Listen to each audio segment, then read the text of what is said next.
hold on to, no far you'll go. To a shining time station where dreams can come true. Your own imagination waiting there for you.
Sixteen and Wilbur were friends.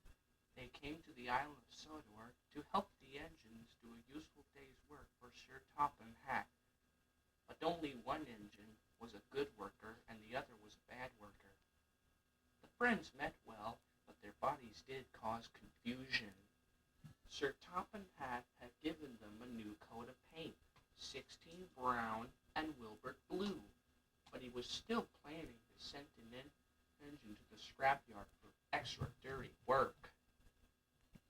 There was a coach in the yard that came to the island as well to help carry even more passengers than ever before. Things always went wrong when his trains were late. He was blamed when his trains were late, and he was appreciated when his trains were early. Wilbur began to worry. His friend, 16, was angry. "You passenger-carrying nuisance," he grumbled. "I'd rather leave you behind. That's what I'd rather do." "You can't," said the coach. "I'm essential." "Oh, are you?" grumbled 16. You're nothing but trouble and a nuisance, just like what I thought when all's said and done. For worrying Wilbert so much. Take that! Oh! Woo! Cried the coach. You should have behaved better than that. The coach behaved better after that, until one day 16 had an accident. The rails were slippery. He couldn't stop in time.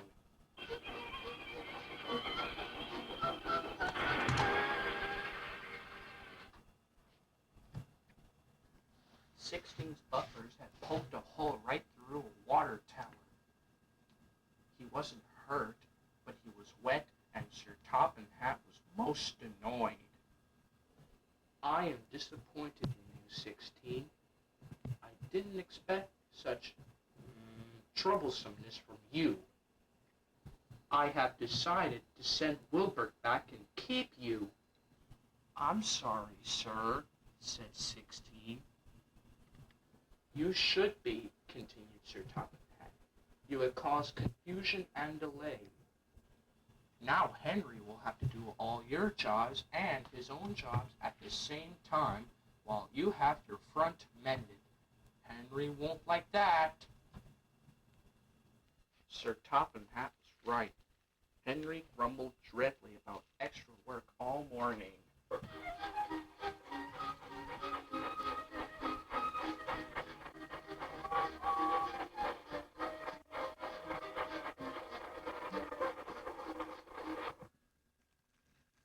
Anyone would think, laughed Wilbert, that 16 had his accident by mistake. I heard about an engine who crashed into an old freight van to a goods train with the flying kipper. Shut up, rumbled Henry. It's not funny. He hated when an engine talked about his accident.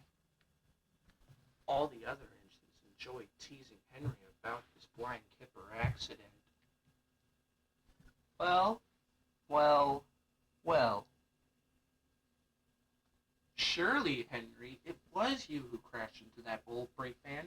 You didn't say. Henry didn't say a word. His coaches were coupled in front of the spiteful coach, and he puffed crossly away. Henry's cross, snickered the spiteful coach. Let's try to make him crosser still. We'll try, whispered the coaches to each other. Henry did his best, but he was exhausted when they arrived at the station. Luckily, Wilbur was there. Help me up Gordon's Hill, please, panted Henry. These coaches are behaving just like troublesome trucks. We'll show them, said Wilbert. Slowly and gently but surely, the two engines forced the coaches up the hill. But Henry was losing steam. I can't do it! I can't do it! He shouted. Leave it to me, called Wilbert. And he pushed as hard as he can. But he pushed so hard, the coach was squished between Wilbert and the coaches. His driver and fireman were most anxious. Go steady, they shouted. The coach is breaking. But it was too late.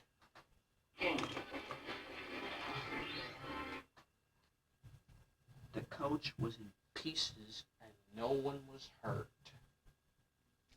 Just then, James arrived to clean up the mess. Sir Topham Hatt was on board. I might have known it would be Wilbert, he said. Wilbert was kind, sir, said James. Henry had no steam left, but Wilbert worked hard enough for 3. I heard it from the yard. 2 would have been enough, said Sir Topham Hatt. I wish I could be fair, Wilbert, but I really don't know. I'm really not kidding. trust me. Sir Topham Hatt was making up his mind about which engine to send away. That's another story.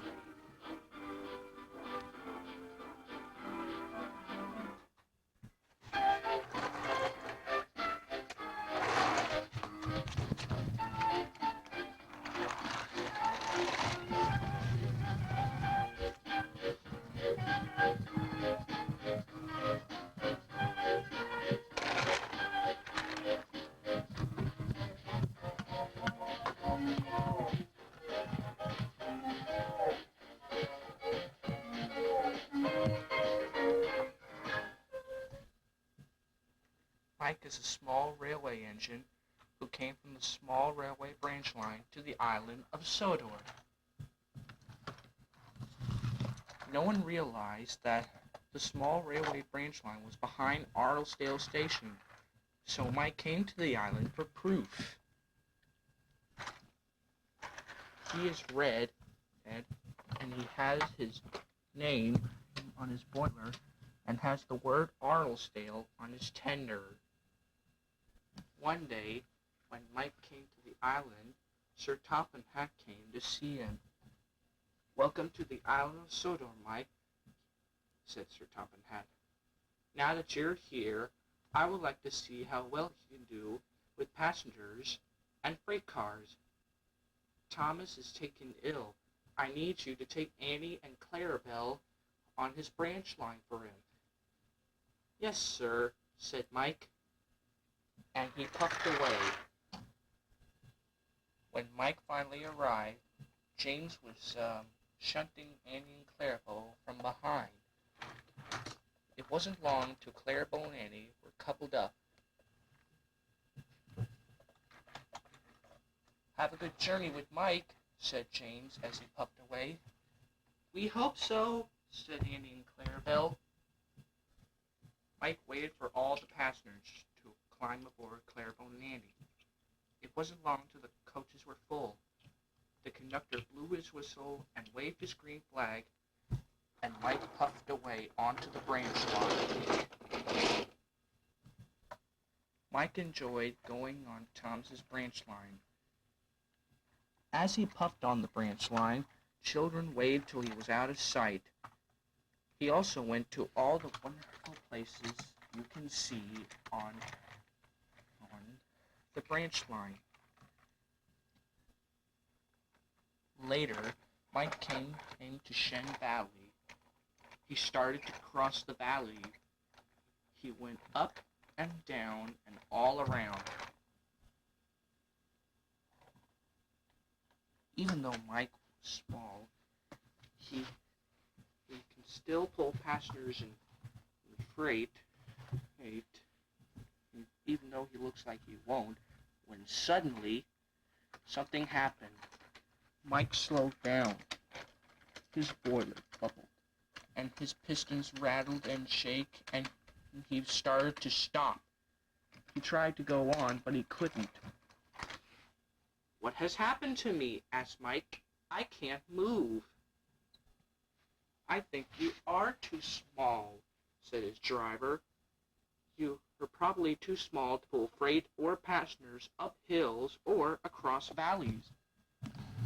Mike was worried. He was worried about Sir Topham Hatt. "I hope he'll understand," he thought. Just then, Duck the Great Western engine came. "Why have you stopped, Mike?" he asked. "Beg pardon to disturb." "I have a problem," answered Mike. "My driver told me that it might happen when I go up hills or across valleys with passengers or freight. Can you please help me across the valley?" "Sure," agreed Duck. And so he puckered up to Clarabelle and Annie and pushed with all his might. It wasn't long till they finally arrived on the other side of the valley. "Beep, beep. Thank you. Goodbye," whistled Mike. "Beep, beep, beep," answered Duck. "You're welcome," See you later. That evening, Mike was looking forward for a useful day's rest when Sir Topham Hatt came to see him. You did a very good job on the branch line, he boomed. Now that you've done a very good job with passengers, I'd like to see how well you can do with freight cars. Tomorrow, I need you to take a freight train to the yard. Yes, sir, said Mike, but he was worried. The next morning, Mike found his freight train into the siding. He backed up to it and was coupled up. He remained very worried about going up hills and across valleys. But he set off at once. The freight cars were so surprised to see him, they gave him no trouble at all.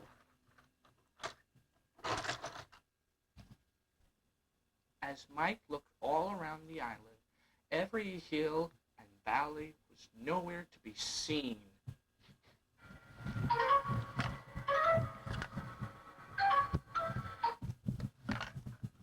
Thank goodness, said Mike. Maybe I won't be able to go up hills or across valleys after all. But he was wrong. Mike came into Gordon's Hill. He slowed down.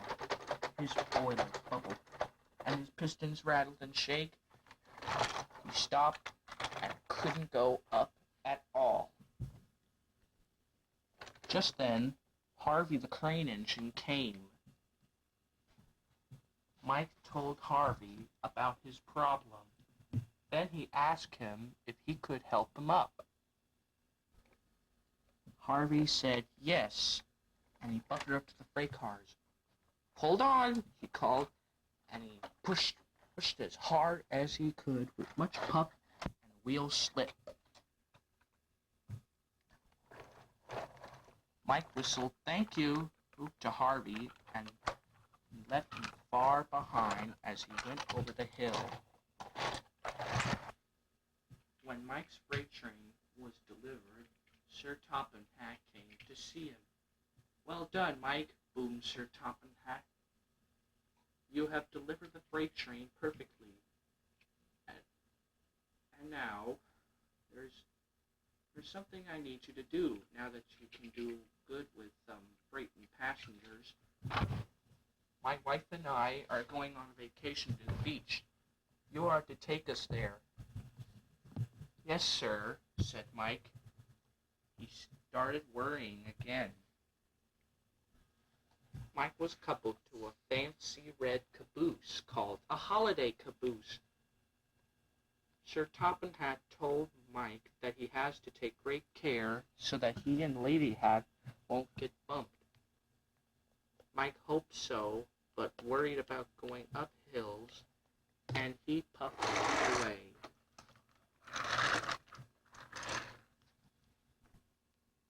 Mike enjoyed taking Sir Topham Hatt and Lady Hatt to the beach so much, he forgot about his problem.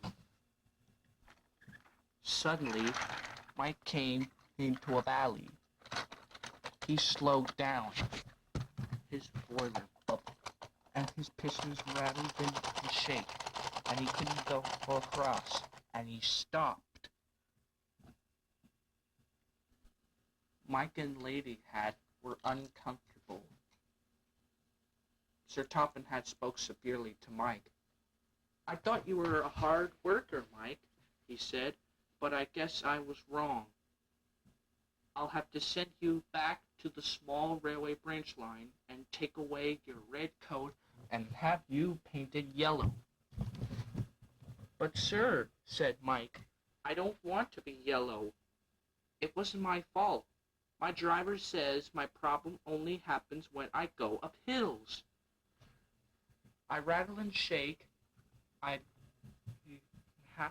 starting to have a bubbling boiler, and I stop, and I can't go on.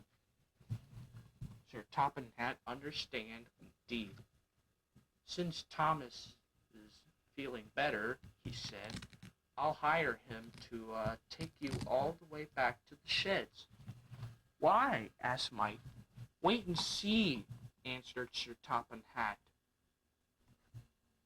And so Thomas took Mike all the way home. The two engines were curious to know what could happen. Why does Sir Topham Hatt need you to take me back to the shed? Mike asked Thomas. I don't know, said Thomas, but we'll find out for sure. When they finally arrived, Murdoch was waiting for them. Here we are, Mike, called Thomas. Hello, Mike, said Murdoch. Sir Topham Hatt told me all about your problem, and he should be coming any minute now. I wonder why. At once, Sir Topham Hatt came. Mike, he boomed. I've asked Thomas to get you back here because I've hired some workmen to check your engine. It wasn't long till the workmen arrived. I see that you've got a problem, said one of the workmen. But what's wrong? Mike told the workmen all about his problem on going up hills and across valleys. The workmen got busy. They checked the tender, the cab, and the boiler. Suddenly, one of the workmen shouted, Look! Mike's not too small. His axles are scrambled because he's been pulling and pushing too hard. I guess I'm not too small to go up hills or across valleys with freight or passengers at all, said Mike. It wasn't long till Mike's axles were unscrambled, and Mike said thank you to the workmen.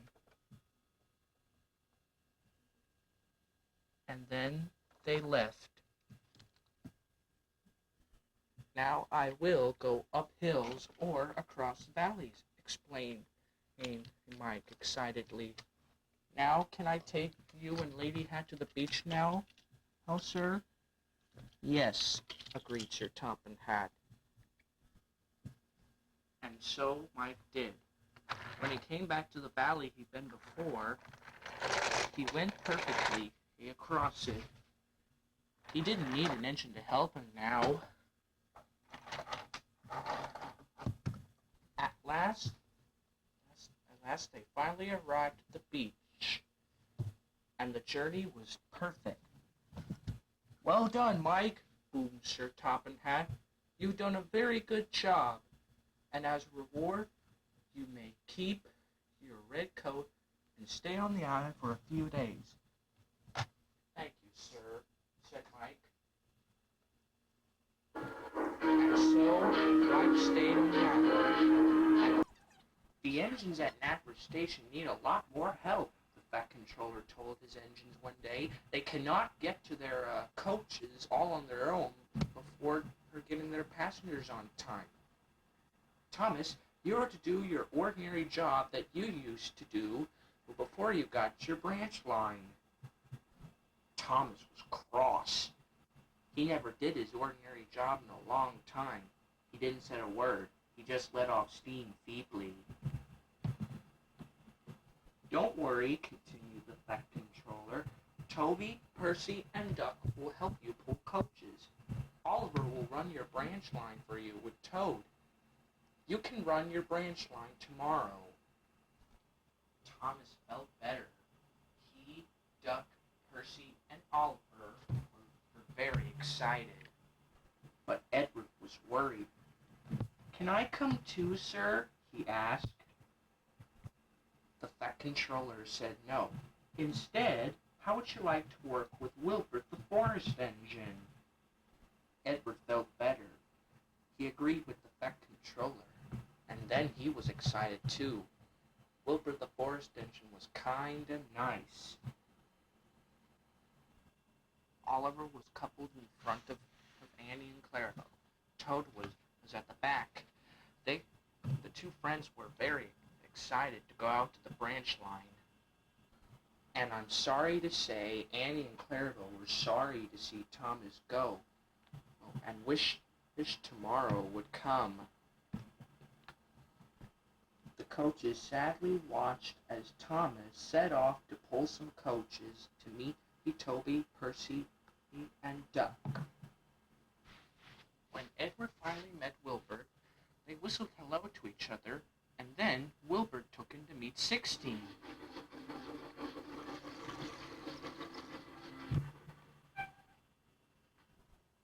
Sixteen was gently sunting some freight cars in the yard when he saw Wilbur came with Edward. "Oh, great," he grumbled. "Not another engine. First there's Wilbur, then Thomas, and Percy, and Toby, and now, this." "Don't forget the Beck controller," interrupted his driver. "You met him too, didn't you?" Wilbur introduced it at 16 to Edward, and then Edward to 16. "It's a lot of nonsense if you ask me," grumbled 16. "Always meeting new engines." Edward thought 16 was the rudest engine he had ever met, but he was very excited when they saw the yard manager came. "Edward, you're to take some coal trucks from the coal yard and take them into the foundry," said the yard manager. "Wilbur, 16, you stay here and shunt all those freight cars." The three engines agreed with the yard manager and got busy at once. Near the coal yards that Edward was traveling to, far, far away, was a grocery store where a grocer set it up a fruit stand where he sells apples, bananas, oranges, melons, and mangoes for everyone to eat. The grocer was busy driving his fruit truck over the mountains and hills to the fruit factory to get a load of apples, bananas, oranges, melons, and mangoes for his fruit stand.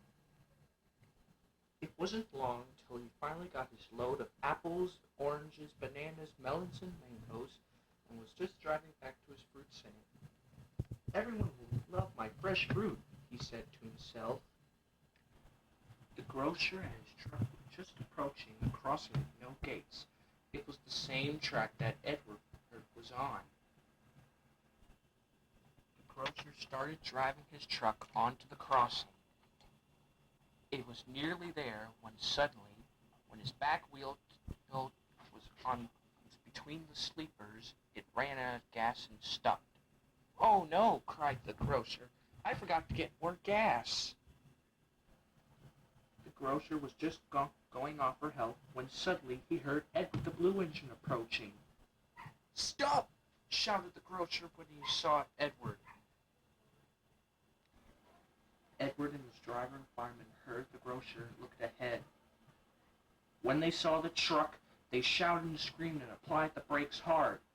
But it was too late. Edward hit the truck with a great big biff.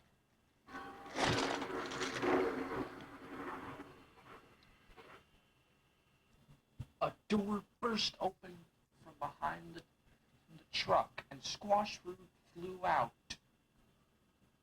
The truck spun around and around in circles and squashed apples, oranges, bananas, melons, and mangoes splattered all over Edward. "Ugh!" he explained as he stopped. The grocer was very, very cross. He gnashed his teeth and growled. "Look what you've done to my beautiful truck, and you squashed all my fruit," he growled. "Now I need a brand new truck, and I have to get some more fruit." The driver and fireman hopped out of the cab and checked to see if everyone was okay, and they started to laugh. "What's so funny?" asked Edward sadly. Well, We're sorry to embarrass you, laughed his driver fireman, but you look just like a fruit salad engine. Oh dear, groaned Edward, as a drip of squashed apple trickled down his nose. Being covered in squashed fruit is totally uncomfortable and totally wet and sticky. Please clean me. The driver, fireman, and very angry grocer got started. They were able to wash off the fruit, but Edward still felt sticky from the heat of his boiler. Sorry, Edward, the driver said at last. We cannot clean you right off. You're still too sticky. We'll just have to go back to the yard and give you a polish down. I'll call Sir Topham Hatt. Edward's driver telephoned Sir Topham Hatt and told him the news. I'll send another engine to take the coal trucks, he said. On the way home, Edward worried about what 16 Wilbur would say. Then he thought of everyone laughing at him. When they finally arrived, 16 and Wilbur were already there. Here we go again, rumbled 16, a different engine. I don't think that's a new engine, said Wilbur. It kind of looks like Edward, covered in squash fruit. A little, actually. Edward, said 16. Since when did he got all sticky? Edward was cross. He felt as he was going to gnash his teeth, but he calmed down and told the truth. When Edward was finally clean and polished, he was back to normal. He felt much better and thought the day was totally good. And so he slowly chugged all the way home, feeling excited to talk to his friends about his useful day.